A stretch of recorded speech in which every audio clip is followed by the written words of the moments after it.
Welcome to The Bench Has Spoken, a Survivor podcast from Bench Points Network. Each week, we watch the latest Survivor episode and provide commentary, recap, and then predictions about the next episode. I'm Mary, this is Becca, and we are longtime Survivor fans and longtime friends. And Becca, I can't wait to talk about all the Taylor Swift references in tonight's episode. I can't wait. I had a long drive today, about 2.5 hours, and it was nothing but Taylor Swift in my car. So I was totally prepared for all of those references that were thrown at Charlie tonight. So I'm super pumped to jump right in. First off, I wanted to say we did not have an episode last week. We had a lot of things going on. So if you're sticking with us and joining us after skipping a week, we appreciate you being here and we're excited. There's a lot to catch up on, very obviously. Mary, where do you think we should start with episode 5? I mean, I like the idea of kicking it off just after Tribal Council because we saw some interesting interactions between Ozzy and his tribe mates, and then some even more interesting Ozzy footage on the beach. So, yeah, I like that. Well, the way Ozzy was acting right after the tribal where they voted Mike White off. So Ozzy, if you didn't know, Ozzy was totally blindsided by the Mike White getting voted off. And he was pissed that he was not included in that and felt surprised. He was so pissed that during that whole first scene, I was texting Mary saying, I think it's fake. Like, I think he's pretending to be as mad as he is because the action didn't warrant the reaction, in my opinion. What did you think? I think it's just really interesting. I hate to get too deep on this, but I think Christian kind of nailed it. Like, these players who are returning have so much baggage, especially the ones who've played many times and been burned on votes or, for whatever reason didn't win or didn't make it to the end. They have so much like emotional baggage. And that's a really good point because I didn't think that it was disingenuous. I thought maybe it was like a little much because it is Survivor and not everybody can be in on every vote.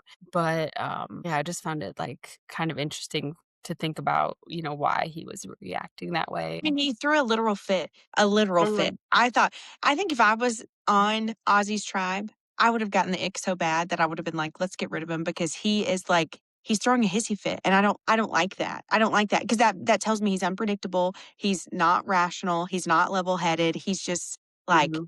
playing too deeply. And I think one thing that people forget, especially to your point, returning players who have spent so much time playing the game, is like, this isn't real life. Like, it does matter and it's important and you do want to go and you want to succeed. And if you're going to spend this time, much time away from your friends and loved ones and careers and everything, you do want to be successful. But like how people feel and react to you on Survivor is 45 days max. Like, it's not your entire life. Nobody's questioning your personal integrity. I want to say one more thing about Ozzy. His pants were off the entire episode until Tribal Council. He was just running I around don't in his think I underwear. noticed that. Now I'm gonna go back and rewatch it. He just didn't have any underwear on. Mom, a couple times I had to blur his business because it was vivid. Oh, really? I still have to watch it. I missed that. I My mom mean, must have been looking because she pointed it out. I'm not comfortable with nudity. I think Ozzy's comfortable with nudities. Yeah, yeah, yeah. Interesting. I thought it was so funny, like, anytime they highlight people meditating on the beach, I just hate it. I don't know why, I find it so annoying, and I'm sure that in their real lives, they meditate and stuff, but it just feels so fake and, like, Like for the set up cameras.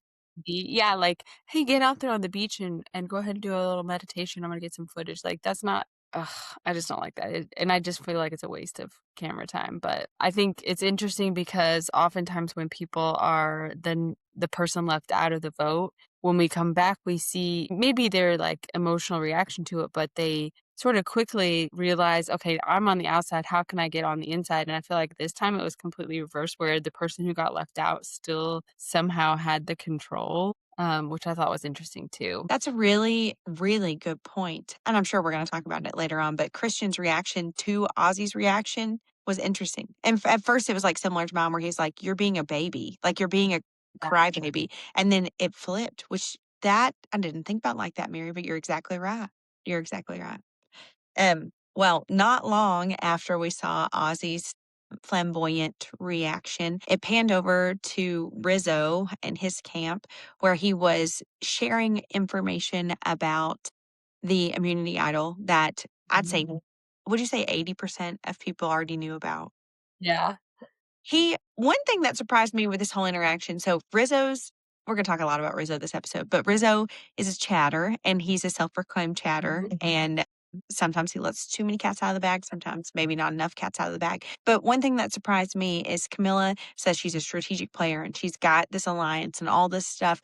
Rizzo told Camilla that about the Billie Eilish Boomerang Idol. She was completely shocked. Girl, where you been? Where you been? Yeah. We're on day 10 and people have known for days and days and days and you have no clue and you're saying you're the strategic player with this giant alliance. You're not. No, you're not. If there are 3 open idols that at least 6 people know about, the 3 people who found them and the 3 people who have them, don't say you are a strategic player with a strong alliance if you don't know. Yeah, I agree with that. And I don't know, that just makes me think of another point of like, it's interesting the choice to keep it quiet to certain people and then tell other people it feels like inconsistent. And also, I'm surprised that Rizzo kept any secrets from anyone about an idol given what we saw last season, where as soon as anybody had anything, they told everybody. So, yeah. Kinda get where he's going, like, using it as collateral to purchase Mhm. alliances because he thinks he's doing or these people think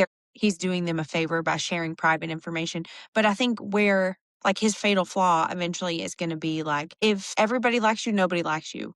So, like, if you're giving everybody the information, you're giving nobody the information because you're just a filter at that point, you don't have anything to hang your hat on.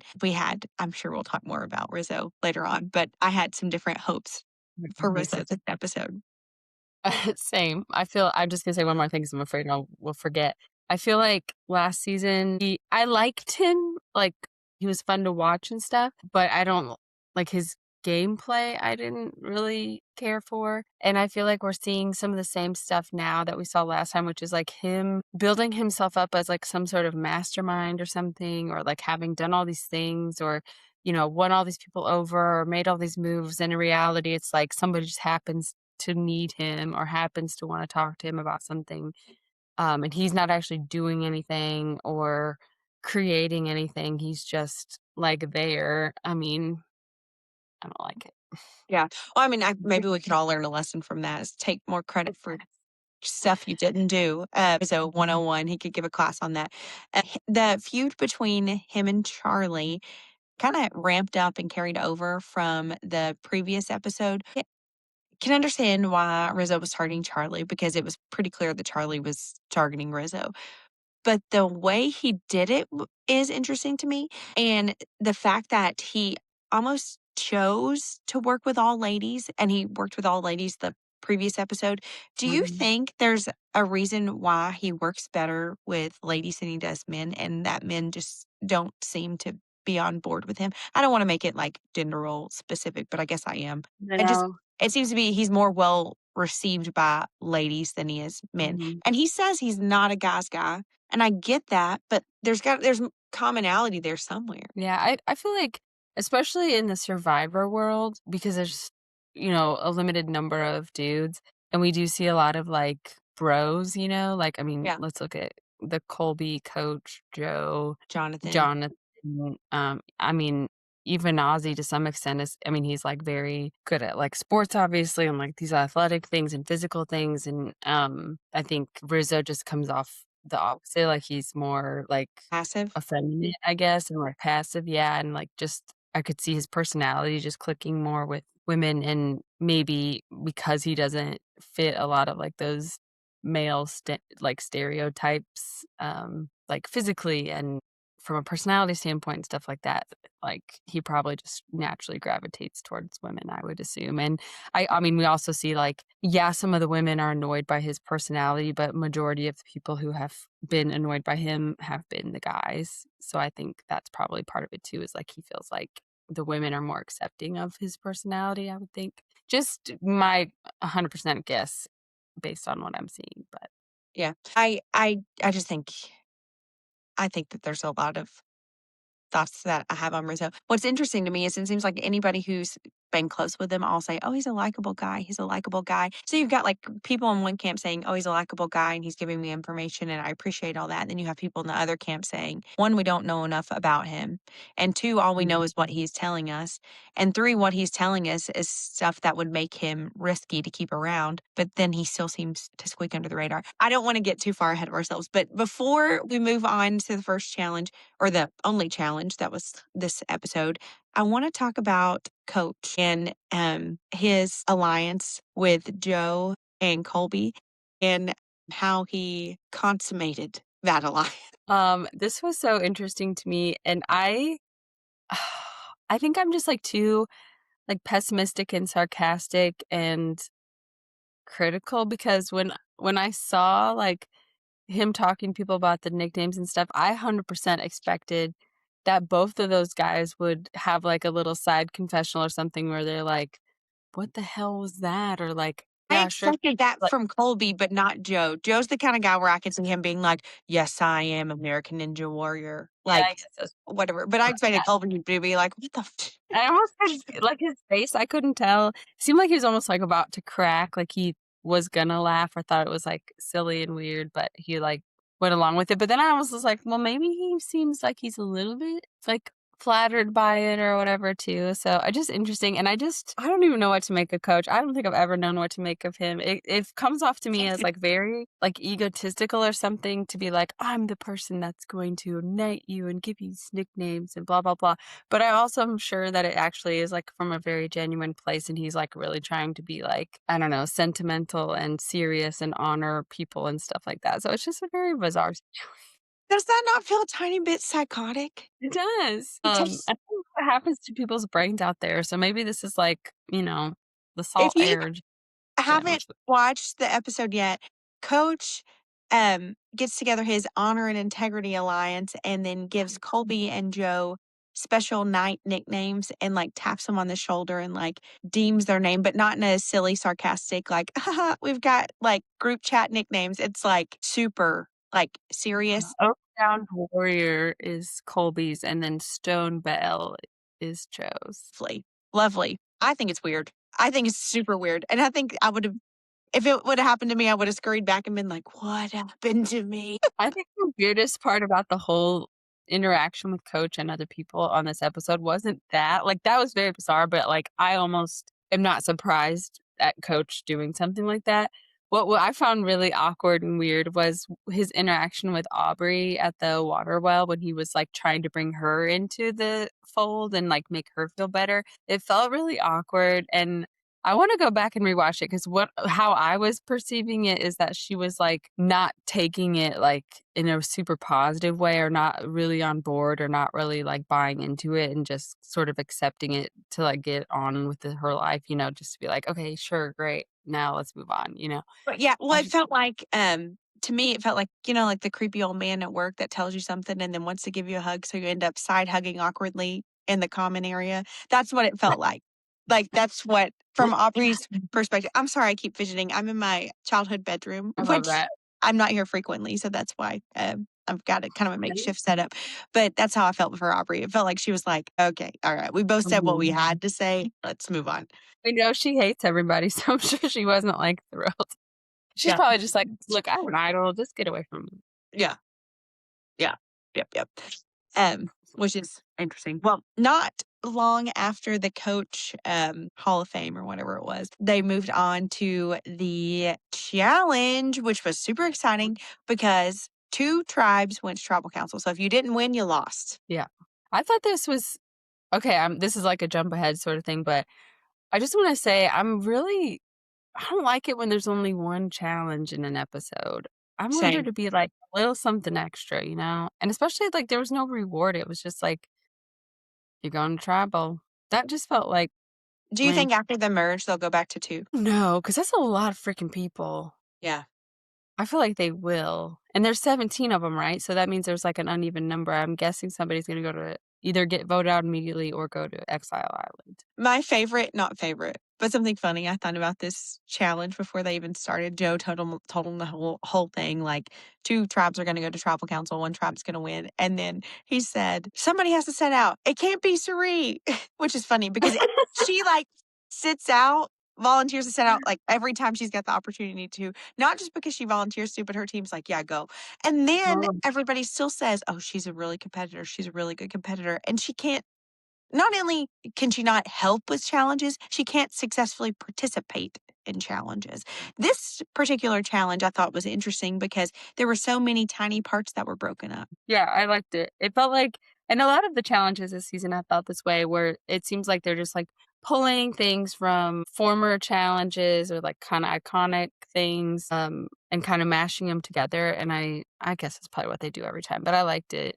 I love a water component in a challenge, and I love it when it's not them having to drag a snake in the water, so I thought it was fun, and, uh, I just always am intrigued by how they decide who's gonna do what leg of each thing.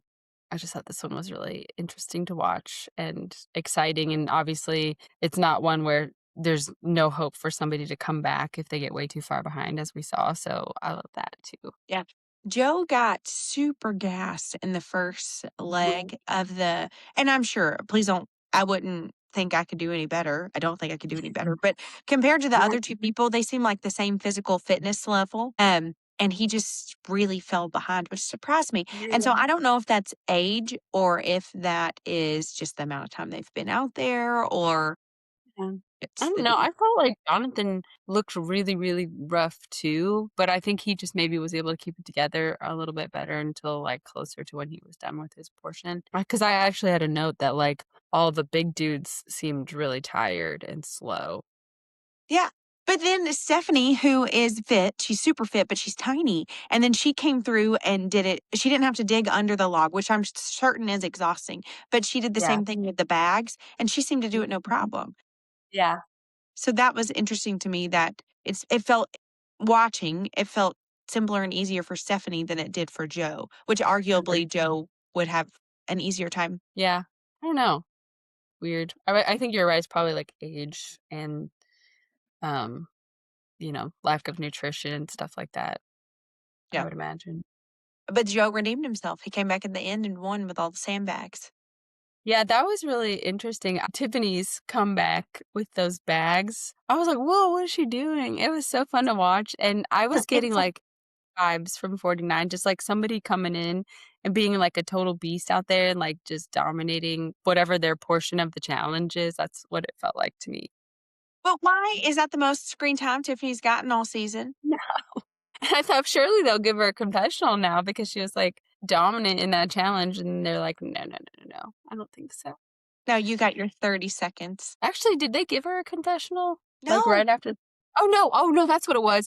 In the preview for next week's episode, we see her getting a confessional. Good. So, she's finally gonna get I hope it's they give her as much time as they gave Zach Brown. Can we all agree? it's Can we all agree? Give Tiffany wild. an hour. Chrissy, she tweeted tonight something like, "I actually wasn't on this season, I just went on vacation because like, she's been kinda ghosted Is too a she little still bit. on? Yeah, I Okay, part of it is their tribe has not been to tribal. Part of yeah. that is that. But still, there are other people. Colby's had a confessional. Coach doesn't Uh-huh. stop talking. Joe is on there a whole bunch. Mhm. There are lots of different opportunities. It's so interesting to think about. Know if it's like a is it I guess it's gotta be a combination of people who have, like, a really fun personality and a strong personality and are gonna be really good on camera. Like, think of a Jawan, you know? Like a character. Right, but they're not gonna make it to the end, they're not, like, final 3 or anything like that. And then, like, combining those people with the people who actually are gonna make it to the end and giving those folks screen time. I don't know. I didn't expect Angelina to go home sorry, I'm getting ahead of myself, because I was like, we didn't even really hear from her tonight, like Well, we can go ahead and move on to the first tribal Alright. council. So there were two tribal councils tonight. The first tribal council, it was pretty clearly between Angelina and Christian. Do you agree? Yes, and I just find that so interesting because I like the fact that Ozzy trusts Emily and, like, wants to work with her because I don't I don't think Ozzy's gonna win or anything like that. He's not, like, one of my favorite players, but I do, like him, and I like watching him, so it would be fun to me if they, created an alliance, and I kind of am a Emily fan, so I wanna see her, like, do well, right? But I found that very interesting that Ozzy was, like, wanting to work with her. People keep saying that Emily's having a messy game, and she is, like, she's telling everybody all the secrets. She even did it tonight, like, immediately going to Christian and telling him about the conversation she had with Ozzy. But I feel like the way that she's doing it is making people still, like, trust her and, like, wanna work with her, and it's not coming off as it might have, like, when Alex did it last season or, I'm trying to think of who else would have been in that position, but a Bonnie or, somebody chaotic, like, telling everybody everything. It feels like it's more strategic, I guess, to be messy. I don't know. I'm probably delusional, but that's how I feel about it. No, But I I can see just what feel you're like saying. wasn't the target. Like, in my brain, everybody knowing that she's, like, talking about everything all over the place, it should have been between Emily and Angelina or Emily and Stephanie in my brain. Yeah. Well, the only person who seems to be, like, shocked and appalled that Emily is just running her mouth is Christian. Mhm. So maybe it's strategic so Emily can figure out a way to get Christian out later on. I 100% think it is. I think she's working, like, currently, work she was anyway because Angelina's gone now, but, like, working Angelina and Stephanie and Ozzy because down the road, she knows she's gonna wanna get rid of Christian, and she has, like, learned over the last however many days that she can tell Christian secrets, and he's not gonna, like, hold her accountable for it or, punish her for it by trying to get her out or anything like that, so Yeah. Well, I think they'll for sure turn on each other. I've seen so much clickbait, which I know is not true, but I've seen so much clickbait specifically on Instagram and Facebook saying that Ozzy and Emily are in a secret relationship. And I know that's not true, but it cracks me up because they are kind of like a little tiny bit flirty. Am I the only one that's picking up on that? yeah, I could see it, and I I don't think they're in mean, a relationship, but I do think they Emily might. macking on former porn star Ozzy, I don't know. I think it could be like a little showmance type situation. That could be so interesting. Didn't she have, like, a boyfriend or fiancé in her last season? I don't know if she's still with him, though. Somebody fact check us. Is Emily That'd flipping? be a wild card if she was, like, being the poverty and, like, using, like, flirtation and stuff to keep somebody to work with her. I would love that. How do you feel about Ozzy demanding Christian's shot in the dark as, like, proof that he can be trusted? Dumb. That's dumb. I think it's dumb. And I think Christian giving it up is dumb. I don't think he had to, number 1. And number 2, the odds of a shot in the dark working out are like slim to none in the first place. I love shot in the dark and I think people should play it. If you get voted out, I think you should play it. Absolutely, absolutely, absolutely. But I think it's all dumb. That he I just think it was such a big old fit, and I think everybody on the tribe, instead of, like, playing into it and trying to earn his trust back, Ozzy's not the leader. Who makes Ozzy the leader? You guys. If you just ignore it, it's kinda like parenting a small child. If you just ignore it when they throw a fit, it, like, stops the frequency. Don't give him any credibility. I don't like that. I'll give him, his string cheese if he's crying. That's right. I felt like it felt like Ozzy trying really hard to come across as, like, a power player or strategic or something, and it made me think of when Natalie told Eric to give her his immunity necklace on Micronesia, and he did, and then they voted him out. I felt like Ozzy was part of that season, right? Like, he saw that happen, so I'm sure, like, somewhere subconsciously, it was a call back to that, like, "Oh, I can do something like this, and that's how I'm proving trust." But I think my biggest thing about it is, like, who freaking cares? It's a shot in the dark. Like, when's the last time somebody even played it, first of all? When's the last time it was, like, successful? I mean, what is it, like a 30% chance or less or something that it's gonna work? So it just felt like such a silly thing to, like, ask for, or to even, I don't know, think was, like, a power move trust thing? I don't know, I thought it was very strange. Oh, I'm really surprised Christian gave it to him, if I'm honest, yeah, but I think it's super silly, and then Emily seems to be playing both sides, Christian, Ozzy, and I'm like, "I don't know." And mm, then Christian's trying to get Ozzy on his side, and I'm like, "Okay, Ozzy's on your side while it's beneficial to him." But as soon as mhm, he's not like, if you're consistently having to buy somebody's trust, you never had it in the first place. agreed. That's deep. Maybe I should write a devotional or something. That was a Shit. deep statement. Anyway, What that's did you think about all the, I guess I'm jumping ahead. What did you think about all the, impressions at tribal council? loved it. Loved it, loved it. I could have watched an hour and a half of Jeff Probst impersonating past Survivor players. That was my favorite part of the whole episode, if not the season so far. I loved it. It's funny. I was on the, like, "Let's wrap it up here. Let's Oh, keep it."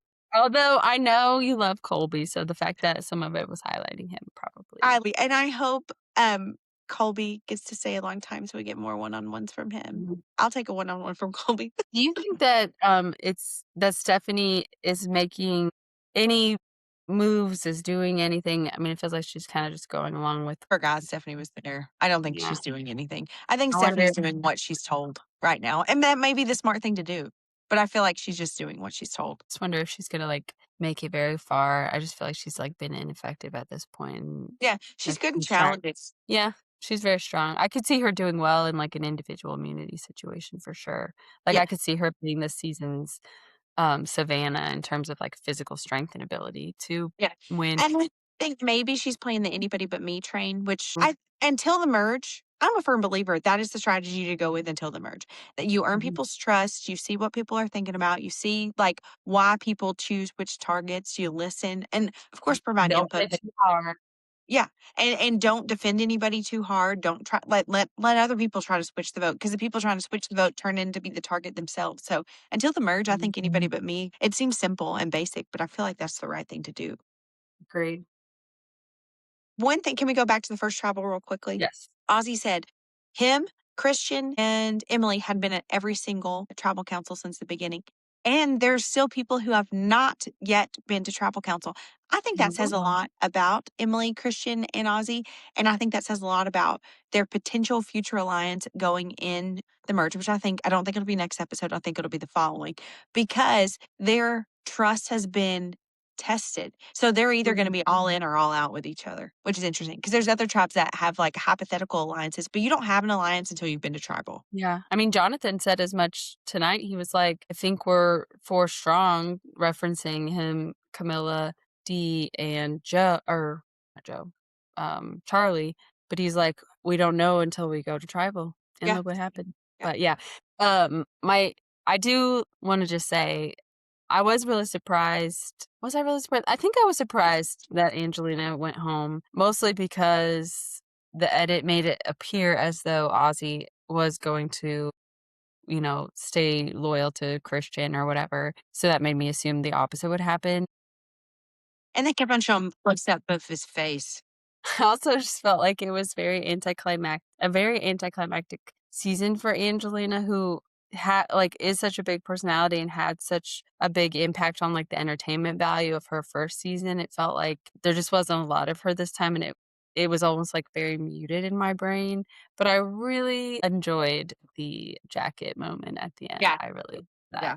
That was a fantastic callback. Yeah, I liked it. I think I was ready for her to go just because she wasn't adding any flavor, Yeah. to the season so far, and that may be no fault of her own, that could just be editing, but I was fine with seeing her go. I would have been sad to see Christian go.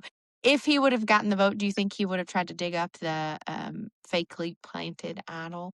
Do you mean, like, when would he have tried to pretend like he had it when he first got there if he felt Yeah. like he was threatened? I honestly forgot it was there, so yeah, I think that's a good point.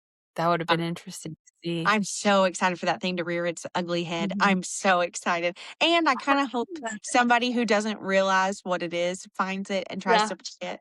And I hope Oh it my gosh, Rizzo catastrophically finds it. yeah, and I hope it catastrophically changes the course of the entire game. A lot of my hopes and dreams are planted with that fake idol, and if they never bring it up again in the season, I'm gonna be pissed. Yeah. If they I ne hate when nobody ever there's, like, a big buildup for something that never comes. yeah. Um, Yeah. Okay, well, there wasn't just one person voted out. So Angela voted out the first tribal. Second tribal, we didn't get any impressions of past Survivor players, which was heartbreaking because I thought we might have um, gotten a few more. But there were a ton of people that were at tribal for the first time. yeah.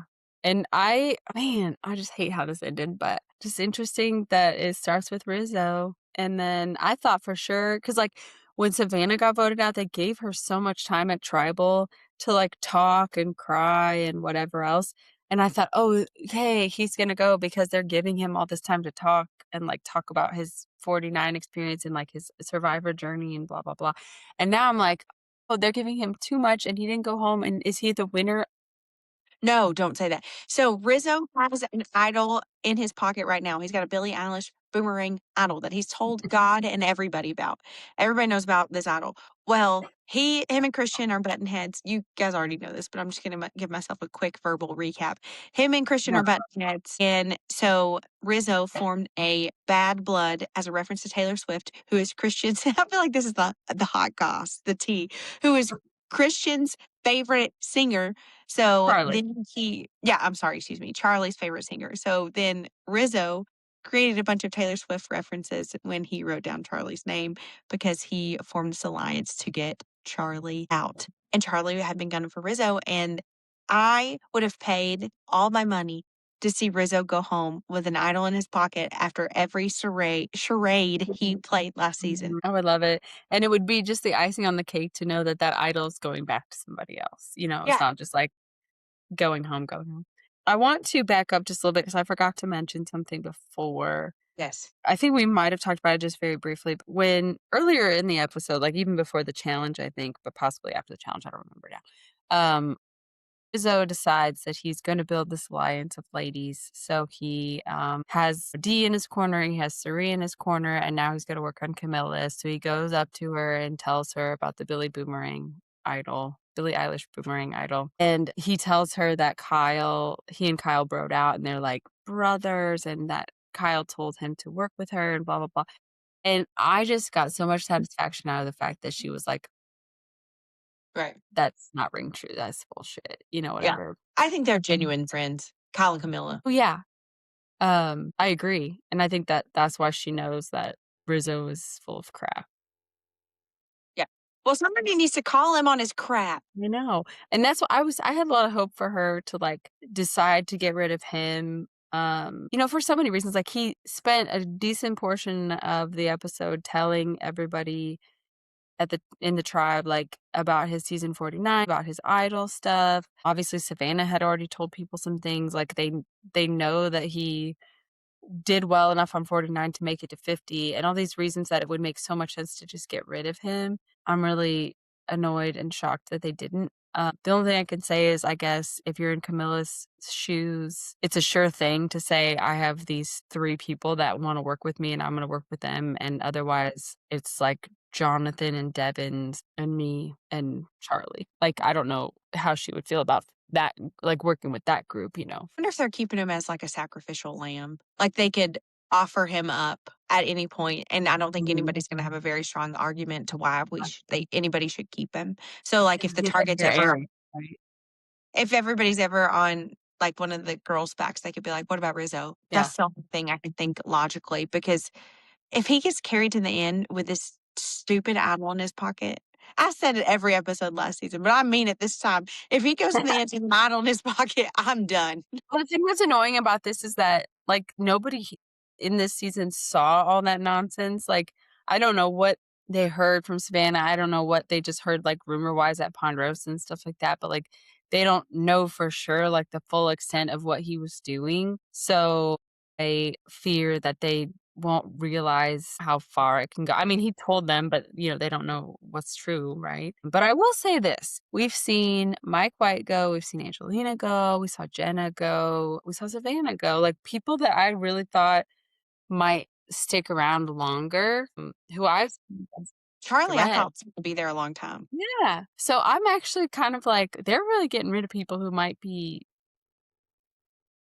serious, like, contenders here or at least, like, dangerous players. So I could see them going for Rizzo even, like, next time, like, before even just, like, being ready to get rid of him because I don't need him anymore, like, just deciding, "You know what? It's not worth the risk," because he seems a little unhinged. Yeah.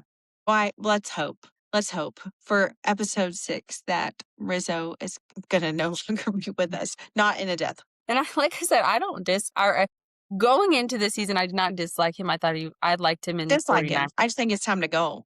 Right, yeah, but he's annoying me this time. He's, like, too full of himself, and I wanna like, the number of times he's made a comment that he's, like, such a great player, and he's, like, solidifying himself as, like, one of the best players ever and all this kinda crap. I'm like, "Shut up." Like, Yeah. you've done nothing. Somebody gave you an idol, and then, people who needed somebody to work with because they didn't have numbers were willing to work with you. That does not mean that you were, like, a master strategist or something like that. No, I totally agree. I couldn't agree more. I'm done. I got the ick. I'm over it.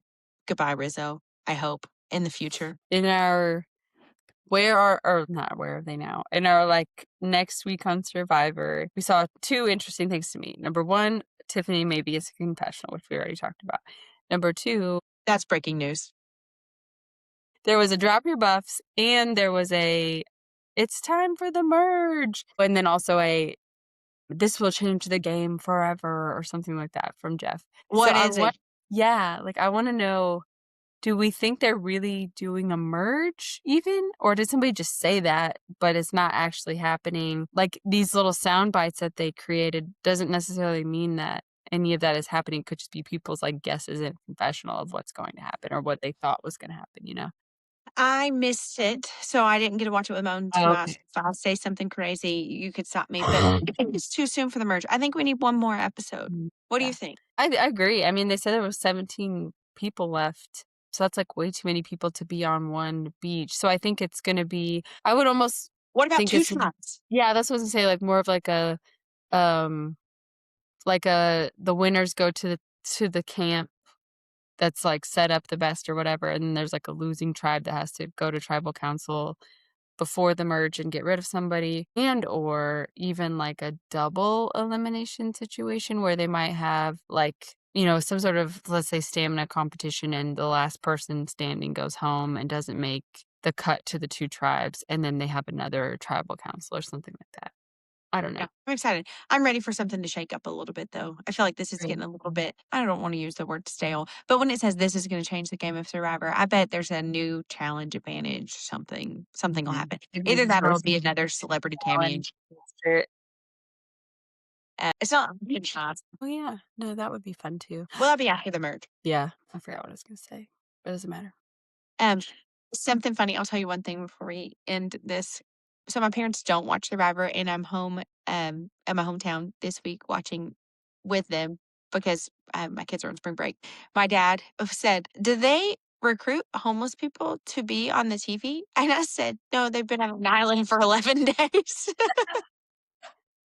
That would be terrible. Just Yeah. like San Diego or Yeah, whatever. but from, like, a person, like, an outsider looking in, he's like, "Why are you watching this? What is happening on this TV screen?" I thought that was cute. That's Yeah, funny. that was cute. I Thanks for watching, everybody. We will be back next week with Survivor 50, episode 6. Hopefully, some no celebrity cameos and more past Survivor player impressions Yeah, from Jeff. That's what I'm hoping and for. more challenges or an adventure challenge, as Becca likes to call it. Yeah. Give us Thanks for something. watching. Thank you.